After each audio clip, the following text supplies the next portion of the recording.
Įsivaizduokite, kad esate derybų stale, o žmogus priešais jūs laiko ginklą rankoje. Jūs neturite. Ukraina jau 4 metus tai derasi su Rusija. Kiekvieną kartą, kai vakarai priartėja per arti, Putinas primena visiems apie savo arsenalą.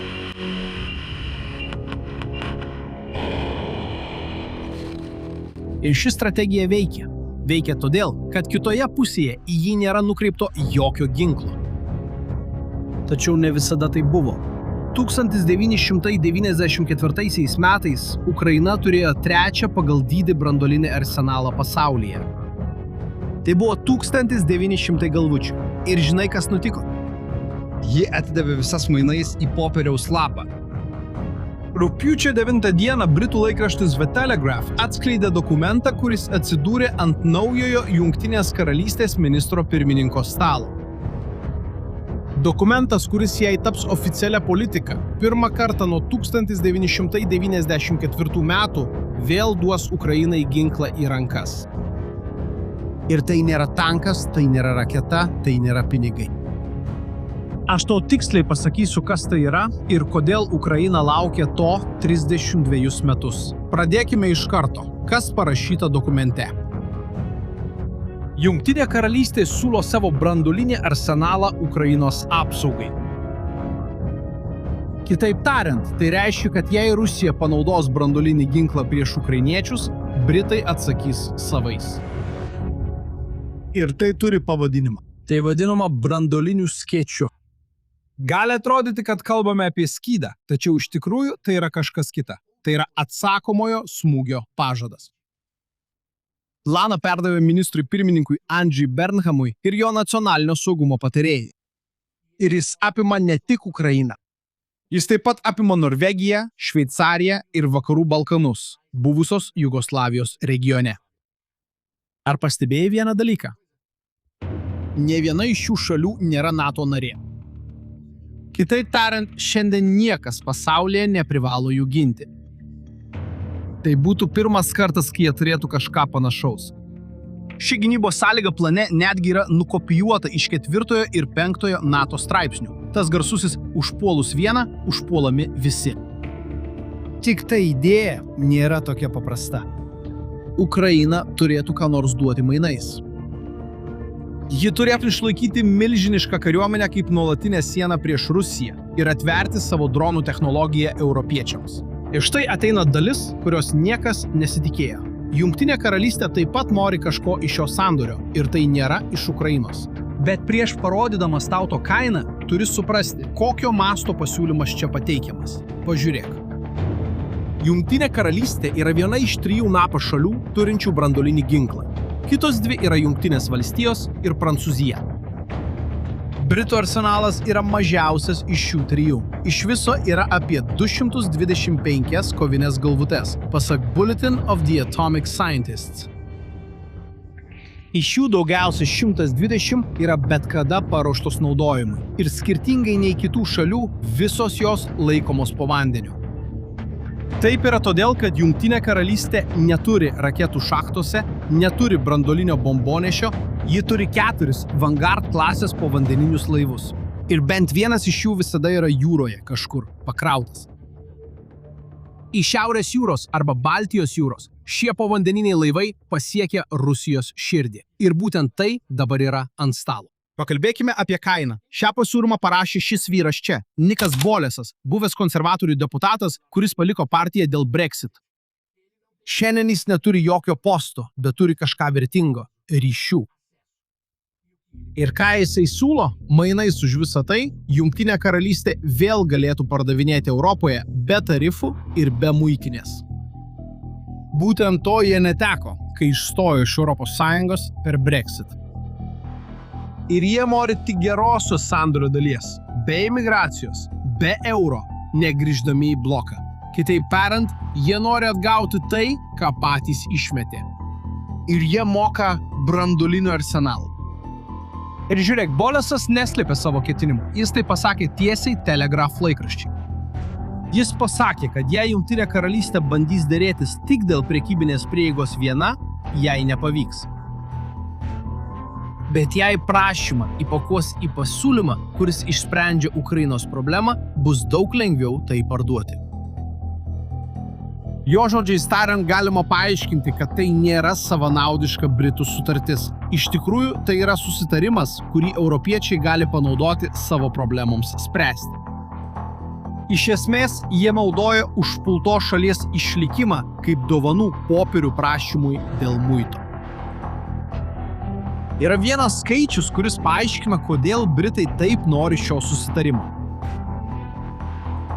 Ekonomisto Niko Blumo tyrimas iš Stanfordo universiteto, atliktas kartu su Anglijos banko ekonomistais, apskaičiavo, kad Brexit per 10 metų kainavo Didžiosios Britanijos ekonomikai 6%. Mano nuomonė, tai nėra dosnumas. Tai šalis, kuri nustojo augti, bandanti paversti vienintelį tikrai vertingą dalyką, kurį dar turi, mainų priemonę. Tik kad Ukrainai tai mažai rūpi. Tiesa ta, kad šalis, kuri jau 4 metus talžoma branduolinės galybės, neturi prabangos atsisakyti apsaugos, vien todėl, kad kito motyvai yra savanaudiški. Jį priima ir dėkoja. Paprasta kaip 2x2. Ukraina iš tikrųjų nori sužinoti, ar šį kartą pažadas iš tiesų ką nors reiškia. Nes ji jau anksčiau buvo gavusi pažadą. Ir norint suprasti, kodėl tas pažadas nieko nereiškia, turime grįžti į 1991 metus. 1991 metais Sovietų sąjunga žlugo, o Ukraina per naktį tapo 3. pagal dydį branduoline galia pasaulyje. Tai nebuvo jos pasirinkimas.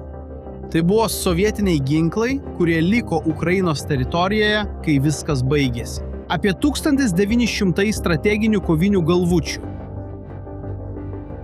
Paleidimo kodai buvo pas rusus. Tačiau ginklai buvo Ukrainos žemėje. Ir tai suteikė ukrainiečiams derybinį kozirį, kokio neturėjo jokia kita naujai susikūrusi valstybė.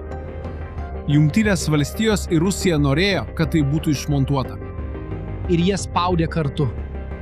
Ukraina derėjosi. Ir rezultatas buvo pasirašytas 1994 metų gruodžio 5 dieną. Budapešte kartu su Clintonu ir Jelcinu, Ukrainos prezidentu Kučma ir Didžiosios Britanijos ministrų pirmininku Johnu Majoru prie to paties stalo.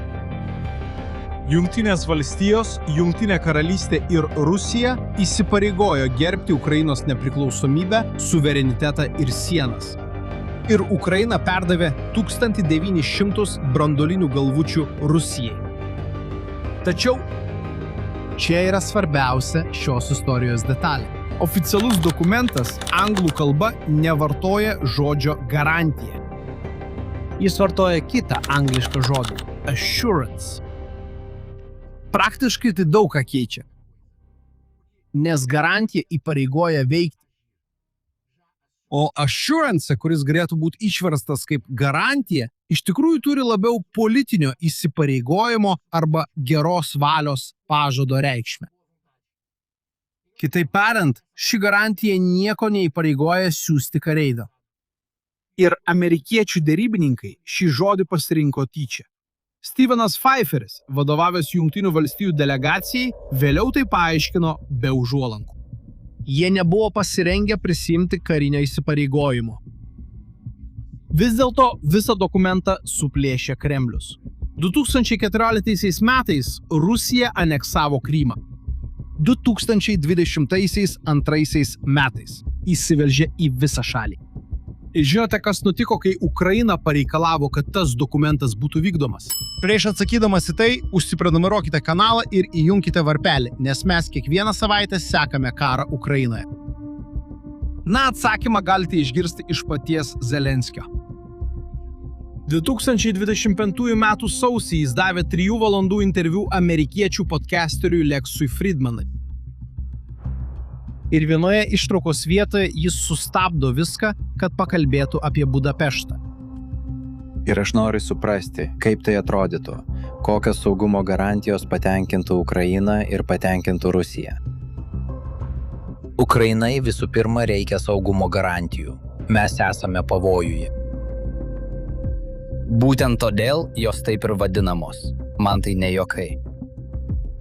Paklausyk, ką jis sako. Jis pasakoja, kad buvo 5 garantai – Jungtinės valstijos, Rusija ir Jungtinė karalystė. O po to prisijungė Prancūzija ir Kinija. Kalbant apie Budapešto memorandumą. Budapešto memorandume buvo numatytos saugumo garantijos Ukrainai. Iš pradžių 3.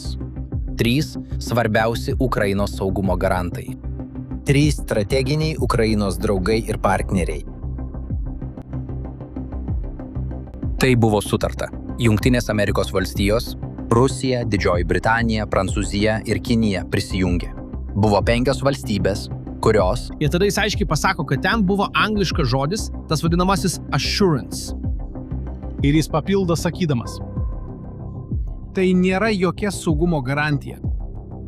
Tai net nėra saugumo garantijos. Dabar suprantame, kad tai nėra saugumo garantija. Nes viena vertus tai yra saugumo garantijos, bet kiek suprantu, buvo angliškas žodis – assurance. Tai verčiama kaip assurance. Assurance, tiesa? Ir šiame dokumente taip pat buvo numatytos konsultacijos. Jei, pavyzdžiui, būtų pažeistas Ukrainos teritorinis vientisumas, visi pasirašiusieji turėjo susitikti. Zelenskis sako, kad Ukraina siuntė šiuos laiškus 3 kartus. Vieną po Krymo, kitą po Donbaso. Ir vėl, 2022 metų vasarį, kai šalis buvo realiu laiku užpuolama, Žinote, kas nutiko? Taila. Niekas neatsakė, niekas nepasirodė, jokios konsultacijos neįvyko. Ir jis apibendrina tai, kas liko iš viso to vaizdu, kurio negaliu išmesti iš galvos. Jis tai vadina traukiniu, prikrautu panaudoto popieriaus. Pirmame vagone – Budapešto memorandumas, antrame – Minsko susitarimai. Štai kodėl Britų pasiūlymas domina ukrainiečius, net ir su tokia kainos etikete. Po 32 metų Ukraina nebenori popieriaus. Ji nori, kad kas nors ginkluotas garsiai ištartų jos vardą. Ir žiūrėk, ji nėra vienintelė, kuri prie to priėjo. Yra šalis Šiaurės Europoje, kuri nelaukė niekieno pasiūlymo ir savo problemą išsprendė pati – birželį. Parodysiu tau tai pabaigoje, nes būtent ši dalis labiausiai supykdė Kremlių. Bet prieš tai lieka akivaizdus klausimas. Kodėl Jungtinė karalystė? Kodėl ne Jungtinės valstijos, kurios turi didžiausią arsenalą planetoje? Ir atsakymas į tai paaiškėjo gegužę, Vokietijoje. Šių metų gegužės 1 dieną Pentagonas paskelbė, kad išves 5000 amerikiečių karių iš Vokietijos teritorijos. Ir pažiūrėkite, kokį žodį Pentagono vyriausiasis atstovas pavartojo oficialiame pranešime. Jis neparašė gynybos sekretorius, jis parašė karo sekretorius. Ir tam yra priežastis. Vokietijos kancleris Friedrichas Merzas kalbėjo studentų grupiai, kad Jungtinės valstijos buvo žeminamos Irano derybininkų. Praėjus 24 valandoms pažiūrėkite, ką apie jį pasakė Trumpas. Tai yra Jungtinių valstijų prezidentas, viešai kritikuojantis didžiausios ES šalies lyderį spaudos akivaizdoje, sėdėdamas Baltuosiuose rūmuose. Turiu omenyje, jis dirba siaubingai. Jis turi imigracijos problemų, jis turi energetikos problemų, jis turi visokių problemų ir jis turi didelę problemą dėl Ukrainos. Ir kitą dieną buvo paskelbta apie karių atitraukimą. Atkreip dėmesį, kokio tai masto. Vokietijoje yra apie 35 000 amerikiečių karių. Tai didžiausia JAV kariuomenės buvimo vieta Europoje. Pasak Reuters, išvyksta visa kovinė brigada, o ilgų nuotolių raketų dalinys, kuris turėjo būti išsiųstas metų pabaigoje, buvo atšauktas. Kariuomenės buvimas grįžta į tokį lygį, koks buvo prieš Rusijai įsiveržiant į Ukrainą. Ir Trumpas jau perspėjo, kad Ispanija ir Italija gali būti kitos. Dabar kažkas pasakys, kad sumažinti karių skaičių Europoje yra logiška, kad tai yra šaltojo karo palikimas ir tai yra sąžiningas argumentas. Bet paklausyk šio žmogaus. Tai Šomas Belas, Sky News karinis analitikas. Jis 10 metų tarnavo Vokietijoje ir sutinka, kad sumažinti karių skaičių yra logiška. Tačiau jo mintis yra kita. Ir būtent ji yra svarbiausia. Problema yra ne kas, o kaip. Juk tai buvo padaryta tiesiogiai reaguojant į sąjungininko kritiką. Ir būtent tai sukuria didžiulę įtrūkį NATO. Jo žodžiais tariant, tai leidžia alijansui atrodyti susiskaldžiusiam ir skatina Rusiją bei Kiniją. Pasak Washington Post, pati NATO pareiškė, kad vis dar bando suprasti šio plano detalės. Kitaip tariant, sąjungininkai nebuvo iš anksto konsultuoti amerikiečių, jie buvo tik informuoti. Štai kodėl Bolis parašė savo pasiūlymą. Pagrindinis jo argumentas yra tas, kad niekas negarantuoja, jog Amerikos prezidentas šiandien ar po 10 metų gins Europą taip, kaip gintų savo teritoriją. Jis pavartojo tokią išraišką – ginti Europą taip, lyg tai būtų Kanzasas. Dabar, šiame Britų pasiūlyme yra didelė spraga ir aš to nuo tavęs neslėpsiu. Trident raketos, esančios Britų povandeniniuose laivuose, nėra britiškos. Jos yra nuomojamos iš bendro sandėlio su Amerikos kariniu jūrų laivynu. Ir Jungtinės karalystės povandeniniai laivai periodiškai grįžta į Jungtinių valstijų bazę Kings Bay'e, Džordžijos valstijoje, kad būtų aptarnaujami. Britai gali paleisti raketas, neprašydami leidimo iš niekieno. Nėra jokio amerikiečių kodo, kuris blokuotų sistemą. Tačiau jie negali išlaikyti šios sistemos veikiančios vieni daugelį metų. Ir pažiūrėkite. 2025 metais RAND Europa paskelbė tyrimą, kurį užsakė pats Didžiosios Britanijos gynybos ministerija, analizuodama, ką apie tai rašo Rusijos kariškiai. Ir padaryta išvada, kad rusai Britų arsenalą laiko tikra grėsme, galinčia padaryti nepriimtiną žalą Rusijai. Tiesa ta, kad jiems nereikia turėti tiek pat kovinių galvučių. Rusija turi apie 4400 pagal šių metų Nuclear Notebook, o Jungtinė karalystė turi 120 paruoštų. Tačiau šis skirtumas nėra svarbiausias, nes pakanka turėti galimybę sunaikinti tai, ko priešas negali prarasti. Dabar grįžkime prie šalies, kurią minėjau anksčiau. Pažiūrėkite į Suomijos atvejį, kuri visą šaltąjį karą nepriklausė nė vienai pusiai. 1987 metais ji įstatymu uždraudė bet kokį branduolinį ginklą savo teritorijoje, net ir karo metu. Šis įstatymas galiojo beveik 40 metų. Šių metų birželio 17 dieną Suomijos parlamentas jį panaikino. 125 balsai už, 61 prieš. Prezidentas Aleksandras Stubas pasirašė birželio 26 dieną, o pakeitimas įsigaliojo Liepos 1. Suomija teigia, kad neketina laikyti jokių kovinių galvučių. Tačiau teisinis kelias atviras. O Suomija turi 1340 km sienos su Rusija. Tai ilgiausia siena iš visų ES šalių. Ir Kremlius sureagavo iškart. Jie jau pareiškė, kad Suomija pradeda kelti grėsmę Rusijai. Tiesa ta, kad Putinas visą savo karjerą naudojo branduolinės grėsmės baimę kaip skydą. Jis tai darė tam, kad paralyžiuotų vakarus. Kad niekas nedrįstų prieiti arčiau. Tačiau praktiškai rezultatas yra kitoks. Jis pabudo ir pamatė, kad Suomija atveria duris prie jos sienos. Europa vėl ginkluojasi. Ir Jungtinė karalystė pasiūlė apsaugoti Ukrainą savo pačios arsenalu. Stipriausia Vladimiro Putino korta yra atimama iš jo rankų. Niekas iš to, apie ką kalbėjome iki šiol, dar netapo oficialia politika. Bet kai tai pajudės, mes būsime čia ir apie tai pranešime. Prenumeruokite, kad nepraleistumėte to, kas laukia. Iki kito vaizdo įrašo.